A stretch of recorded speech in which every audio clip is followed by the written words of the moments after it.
İslahatların məqsədi əmək bazarında sabitliyi təmin etmək, leqallaşmanı sürətləndirmək və aşağı gəlirli işçilərin yükünü yüngülləşdirməkdir. Bu çərçivədə əmək haqlarının vergiyə cəlb olunması mərhələli şəkildə həyata keçiriləcək, sosial və tibbi sığorta haqları optimallaşdırılacaq.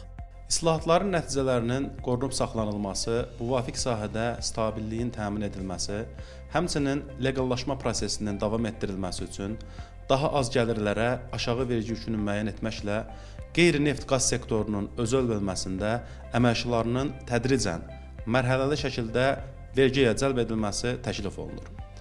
Aylıq məbləğindən asılı olaraq 2500 manatadək gəlirlər 2026-cı ildən 3, 2027-ci ildən 5, sonrakı illərdən isə 7%, 2500-8000 manat aralığında gəlirlər 10% və 8000 manatdan yuxarı gəlirlər isə 14% dərəcə ilə vergiyə cəlb olunacaq. Bu zaman işçinin aylıq gəliri 2500 manatadək olduqda həmin məbləğin 200 manat olan hissəsindən gəlir vergisinin tutulmaması ilə bağlı güzəşt qüvvədə saxlanılacaqdır.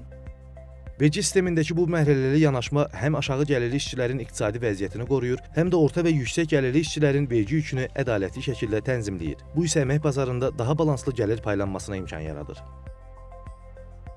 2026-cı ilin 1 yanvar tarixindən qeyd edilən sektorda muzlu iş üzrə işçinin aylıq gəliri 8000 manatadək olduqda işçidən tutulan və işə götürənin hesabına ödənilən sosial sığorta haqlarının dərəcəsi hazırda qüvvədə olan dərəcələrlə davam etdiriləcək. İşçinin əmək haqqının 8000 manatdan yuxarı hissəsinə görə isə dərəcənin 4% azaldılaraq 25%-dən 21%-ə endirilməsi nəzərdə tutulur.